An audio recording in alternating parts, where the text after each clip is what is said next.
Bonjour à toutes et tous. Excusez-moi, j'étais occupée à discuter avec Thomas Echi, qui m'a retenu, puisqu'il s'en va, puis il ne veut pas m'écouter.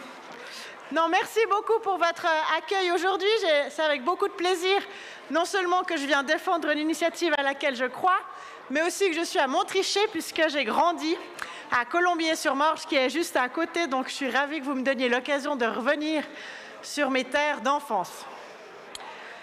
Pour commencer à défendre l'initiative pour les soins infirmiers, j'aimerais rappeler quelques faits très simples sur la situation actuelle des soins infirmiers en Suisse. Il faut rappeler que d'un côté, on a un besoin croissant en soins parce que nous devenons de plus en plus nombreux à être âgés et avec des maladies plus compliquées. Et puis en même temps, on a un manque chronique de personnel soignant.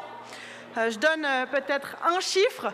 D'ici à 2029, on va avoir besoin de 43 200 infirmiers et infirmières.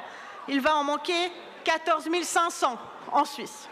Ça, c'est ce qui a lieu d'un côté. Et puis de l'autre, on se rend compte que le personnel soignant, il est de plus en plus dégoûté par sa profession. 40% des personnes formées quittent en avance leur métier. Et les raisons qui sont principalement évoquées, c'est la perte de sens de son métier. La perte de sens parce que les conditions de travail ne permettent pas de faire correctement son travail et de bien prendre soin des patientes et des patients. C'est un cercle vicieux finalement, puisqu'on a trop peu de soignants pour bien prendre en charge de nos proches, de vous, de moi. Donc on a des conditions de travail mauvaises. Donc, il y a une perte de sens, et puis il y a un changement d'orientation professionnelle, et donc on manque de soignants. C'est un cercle vicieux dans lequel on est, et c'est bien ce cercle vicieux que propose de combattre cette initiative. J'aimerais juste porter le focus sur deux problèmes qui pourraient vous intéresser à l'UDC Suisse. Le premier, c'est que les régions rurales et les régions de campagne, dont vous venez beaucoup de parler, ces régions qui sont hors des villes, elles ont un besoin plus important que dans les villes de personnel soignant, parce que c'est particulièrement difficile de trouver dans ces régions du personnel, notamment infirmier, des infirmières à domicile, dans les Spitex, entre autres. Et l'initiative pour les soins infirmiers va venir soutenir aussi ce personnel-là. Et deuxième focus, c'est qu'actuellement, on a une grande dépendance au personnel étranger, c'est-à-dire qu'on est obligé, pour prendre soin de nos proches, de nos grands-parents, de nos parents, d'importer une grande partie de personnel soignant de l'étranger, de la France, de l'Italie, de l'Allemagne, mais aussi de plus loin, en particulier du Canada et d'Amérique du Sud. Et ça, c'est parce que nous ne formons pas assez de personnel pour prendre soin de nos proches. Nous avons donc besoin d'importer du personnel de l'étranger.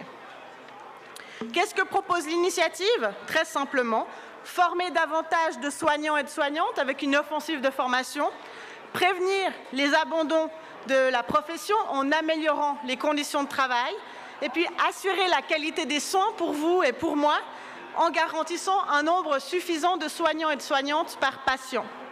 Ça implique donc que la Confédération et les cantons devraient investir dans la formation, les horaires, les possibilités de concilier son travail et sa famille, et les salaires auraient un cadre législatif comme pour d'autres professions.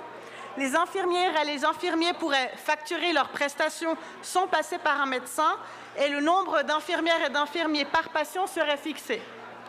Qu'est-ce que propose le contre-projet? Parce qu'on nous dit beaucoup, il y a un contre-projet, tout va bien, on n'a pas besoin d'initiative. Que propose le contre-projet?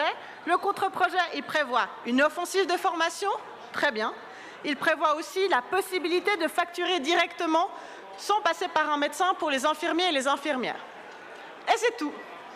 Le contre-projet ne prévoit rien pour lutter contre les abandons des infirmières et des infirmiers au cours de profession. Pas de mesure pour la formation continue, pas de mesure pour la surcharge chronique administrative et de travail, pas de mesure pour améliorer les salaires, pas de mesure pour prévenir l'abandon de la profession, pas de mesure pour garantir la qualité des soins et la sécurité des patients.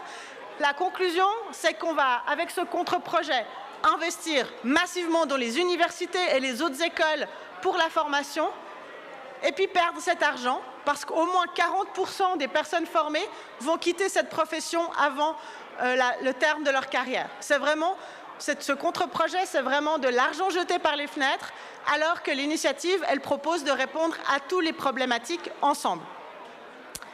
J'aimerais maintenant, pour terminer, battre en brèche quelques contre-vérités, ou plutôt contre-arguments qui vont peut-être être donnés par ma collègue Céline Moudry après moi.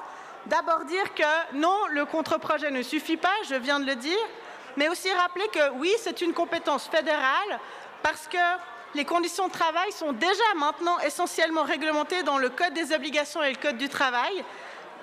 Les lois fédérales, elles fournissent un cadre, et c'est sur ce cadre-là que les partenaires sociaux ils peuvent régler les détails dans les conventions collectives de travail, mais c'est bien au cadre législatif de poser les bases pour ce débat-là. Sinon, les partenaires sociaux ne pourront simplement pas améliorer les conditions de travail sans cette initiative. Et puis, il y a des précédents. Il faut savoir, par exemple, que les conditions de travail et les salaires des secteurs considérés comme essentiels, par exemple la Poste, sont déjà fixés au niveau fédéral. Pourquoi est-ce que c'est des économies? On ne va pas perdre de l'argent, au contraire, on va en gagner, parce qu'il y a beaucoup d'études qui montrent que dans les hôpitaux, mais pas que, aussi dans les EMS, avec les soins à domicile, si on a un nombre de personnel infirmier plus élevé, eh bien, on peut baisser jusqu'à 40% de moins d'hospitalisation des personnes qui viendraient d'EMS ou des soins à domicile, et ça représente plus de 100 millions de francs d'économie par année, et ça, c'est vraiment une économie directement proposée par l'initiative. Et puis, il y a cette idée que l'initiative irait plus lentement que le contre-projet. C'est faux parce que l'initiative prévoit des mesures transitoires qui fait que dans les 18 mois, il faut mettre en place des mesures allant dans le sens de l'initiative, et puis la loi devrait être mise en place dans les 4 ans. Et puis avec le contre-projet, il faut rappeler que chaque canton devrait mettre en place sa propre loi, donc ça prendrait au moins aussi longtemps qu'avec l'initiative. Et je vais terminer avec un dernier argument qu'on entend souvent, c'est que cette initiative, ce serait privilégier un type spécifique de professionnel. D'abord dire que la Constitution, elle cite déjà un type précis de professionnel de la santé, ce sont les médecins de famille. Tout d'un coup, les médecins seraient privilégiés par rapport aux infirmières et aux infirmiers, et je pense que ce n'est pas juste. Mais en plus, augmenter le personnel infirmier, c'est bénéficier à toute la branche des soins, toute la branche des professionnels de la santé, et à nous toutes et tous, puisque nous allons toutes et tous un jour être patients. Et dans ce cadre-là, améliorer la qualité des soins, améliorer les conditions de travail des infirmiers et des infirmières, c'est améliorer les soins pour nous toutes et tous. Et c'est bien pour ça que je vous encourage à soutenir ici cette initiative. Je pense que c'est vraiment fondamental aussi pour un parti qui se dit défenseur des régions de campagne et de montagne.